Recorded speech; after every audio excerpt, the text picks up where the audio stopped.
허진호 감독의 1998년작 8월의 크리스마스에는 항상 따라붙는 설명이 있는데요. 바로 한국 멜로 영화의 걸작이라는 표현입니다. 그렇습니다. 누가 봐도 이 영화는 멜로 영화입니다. 하지만 영화 전체 씬을 펼쳐놓고 하나하나 따져본다면 비율적으로 멜로의 비중은 의외로 그렇게 크지가 않습니다. 제가 대충 세어보니까 이 영화는 전체 약 94씬으로 구성되어 있는데 이 중에서 주인공인 두 남녀가 직접 만나는 씬은 25씬 정도입니다. 물론 그렇다고 다른 씬들이 멜로와 전혀 관련이 없다라는 건 아닙니다만 어쨌든 무식하게 단순 구분했을 때 전체 94씬 중에 두 사람이 직접 만나는 씬은 25씬에 불과하고 시퀀스로 나누면 대략 30여 개 중에 10개 정도가 멜로 씬의 시퀀스라 할 수 있습니다. 정통 멜로 장르치고 멜로 씬의 비중이 그렇게 크다고 보긴 어렵습니다. 사실 멜로라는 장르의 기준으로만 봤을 때 이 영화의 멜로 라인이 굉장히 촘촘하다거나 인과적이라거나 아주 심층적인 것은 아닙니다. 정원과 다림, 두 남녀가 만나는 장면만 따로 골라내어 이어붙인다면 이 영화의 명성에 걸맞지 않는 그냥 평범한 수준의 동화처럼 보입니다.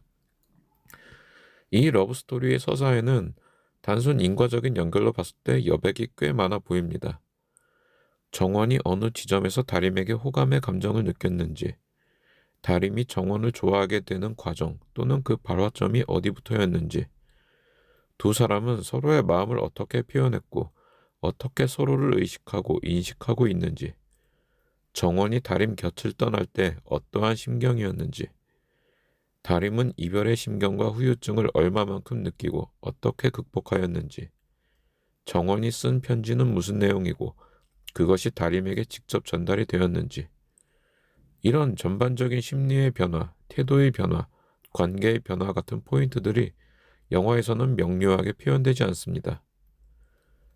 보통 장르 영화 내러티브에서 애정의 단계라 하면 대부분 만남, 관심, 썸, 내적 갈등, 오해, 외적 갈등, 화해, 연애, 장애물, 이별, 이런 태클을 타는 것이 보통이고 멜로 영화는 이러한 단계를 인과적으로 하나씩 짚어가며 공감되는 범주 안에서 표현하는 것이 일반적인데 이 영화는 그러한 연출에는 상당히 무관심합니다. 어찌 보면 마치 썸에서 바로 이별로 건너뛴 듯한 느낌을 받기도 합니다. 이건 서사보다는 심리를 따라가며 보여주는 방식인데 그 심리의 포인트도 일일이 표현하지는 않습니다. 그냥 여백으로 내버려 두면 그걸 보는 관객은 그 스토리의 여백을 빈틈이 아니라 그냥 여운으로 받아들입니다.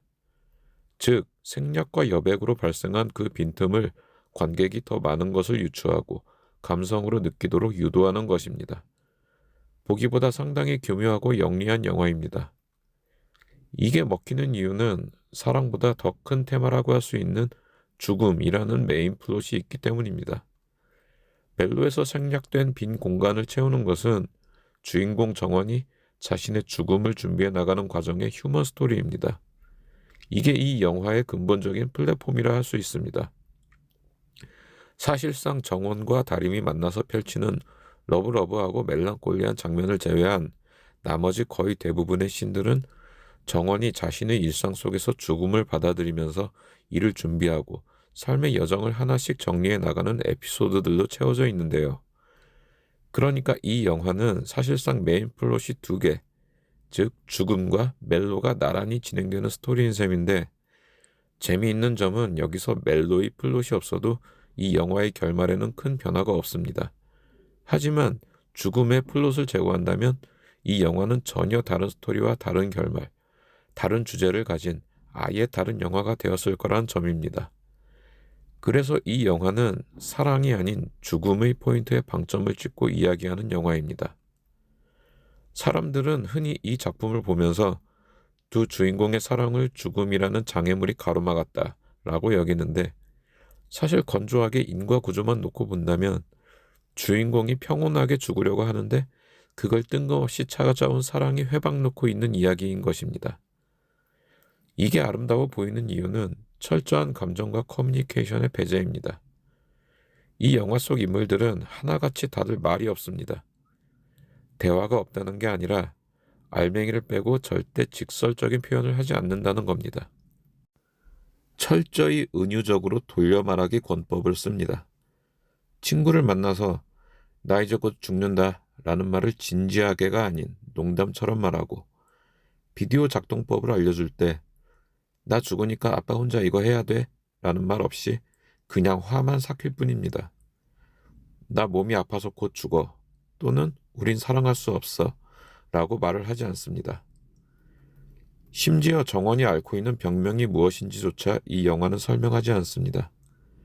사람이 죽는 게 메인 테마인 영화가 그 병이 뭔지조차 알려주지 않는다는 얘기입니다. 그럼에도 영화를 보는 내내 그 병이 대체 무슨 병이냐는 의문이 들지 않습니다. 이 영화에서 심금을 울리는 씬들은 대부분 이러한 소통의 생략에서 유발되는 에피소드들이 많습니다.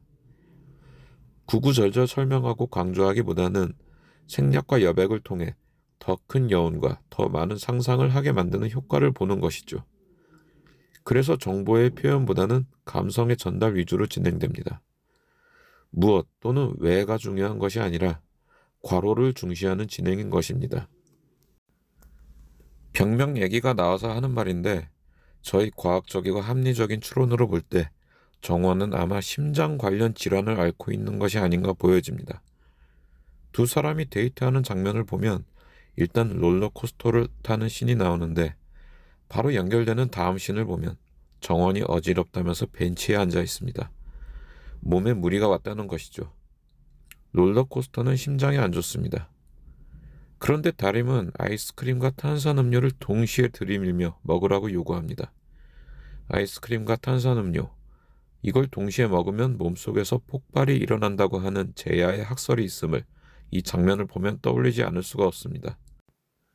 그게 사실이라면 정원의 허약한 몸으로 감당하기는 상당히 무리였을 것입니다. 그래서 정원도 다림이 아이스크림과 탄산음료를 내밀었을 때 선뜻 받아먹지 못하고 당황하는 모습을 보여줍니다. 그런데 한술 더 떠 두 사람은 초등학교 운동장을 달리기로 전력 질주합니다. 서울랜드까지 갔던 두 사람이 갑자기 왜 다시 동네로 돌아와서 그것도 달리기를. 달리는 장면도 자세히 보면 다림은 매우 가볍고 빠르게 앞서서 달리지만 정원은 자신의 몸도 가누지 못할 정도로 휘청이며 호랑나비 춤을 추듯 간신히 달리는 모습입니다. 무리한 달리기 또한 심장에 안 좋습니다. 여기서 안 쓰러진 것만 해도 천만다행인데 그 직후에 뜨거운 사우나까지 들어갔다 나옵니다. 사우나는 심장 질환 및 혈압에 무리를 줄 수 있습니다. 하루의 동선을 보면 심장에 안 좋은 것들만 온종일 골라서 하고 다녔다는 걸 알 수 있습니다. 무슨 첫 데이트를 이렇게도 이상한 컨셉으로 진행시켰는지 모르겠지만 어쨌든 그들은 그렇게 놉니다. 그리고 결정적으로 다림이 스킨십을 시도합니다. 그러면 정원은 당연히 심쿵하게 되는데, 심쿵이라는 건 심장 박동에 충격을 준다는 의미입니다. 아마 그 순간 정원의 심장 박동이 최대치에 이르면서 아마 더 이상 버티기는 무리였을 것입니다. 실제로 이 장면을 보면 다림이 팔짱을 끼자마자 정원이 한동안 말을 잇지 못하고 심호흡을 한다는 걸 알 수 있습니다. 결과적으로 그날의 데이트는 두 사람의 마지막 만남이 되어버렸습니다. 이 장면 이후 정원은 결국 병원에 실려가고 맙니다. 어쨌든 이 작품은 보는 이에게 스토리의 빈 여백 속에서 다양한 유추와 상상을 하도록 만듭니다. 설명 대신 느끼도록 하는 것, 사랑을 말하지 않으면서 사랑을 표현하고, 죽음을 말하지 않으면서 죽음을 표현하고, 슬픔을 말하지 않으면서 슬픔을 느끼게 하는 것. 90년대에는 이런 정서가 통하는 시절이었던 것 같습니다. 정원이 추구하고자 했던 삶의 목적이자 가치는 아마도 우아한 죽음일 것입니다. 그렇기 때문에 영화 속에서 굳이 구구절절 말을 하지 않았던 것이고, 굳이 이러쿵저러쿵 상황에 대해 설명하지도 않았습니다. 말이 많으면 우아할 수가 없기 때문이죠. 이러한 정원이 그렇게 묵묵히 걸어가고자 했던 우아한 죽음에 잠시 회방을 놓았던 인물이 나타났으니 그게 바로 다림이라는 여성의 등장이었고, 그러한 관점으로 봤을 때 다림은 장애물입니다. 하지만 정서적으로 봤을 때 관객은 그녀를 사랑스러운 썸녀로 인식할 뿐입니다. 정원에게 있어 죽음이란 이미 정해진 운명이고 뒤늦게 나타난 사랑은 이에 대한 안티테제인데 정원은 그 다리미마저 아름다운 추억의 한 페이지로 기억하며 갈 길을 떠납니다. 기억하기 위한 가장 좋은 방법은 흔적을 남겨놓는 것이죠. 이 영화가 사진이라는 소재를 극대화한 것도, 굳이 인물 간의 대화가 많이 필요하지 않았던 것도 그는 기억할 수 있는 방법을 이미 알고 있었기 때문입니다. 유난히 이 영화에는 기억하니라는 대사가 많습니다. 여동생과 텐마루에 앉아 수박을 먹을 때도 너 기억나니? 옛 친구를 만나 횟집에서 술을 마실 때도 너 기억나니? 첫사랑을 오랜만에 만났을 때도 정원은 늘 기억나니? 라는 말을 건넵니다.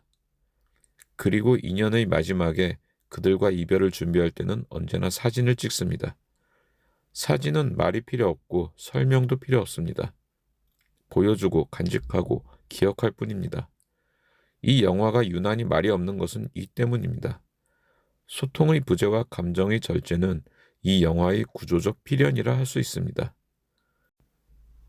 보통 우리는 무엇을 만들어 나갈 때 형식보다는 내용이 훨씬 더 중요하다고 하지만 이 영화는 형식이 내용을 지배할 수 있다를 보여주는 가장 적절한 사례입니다.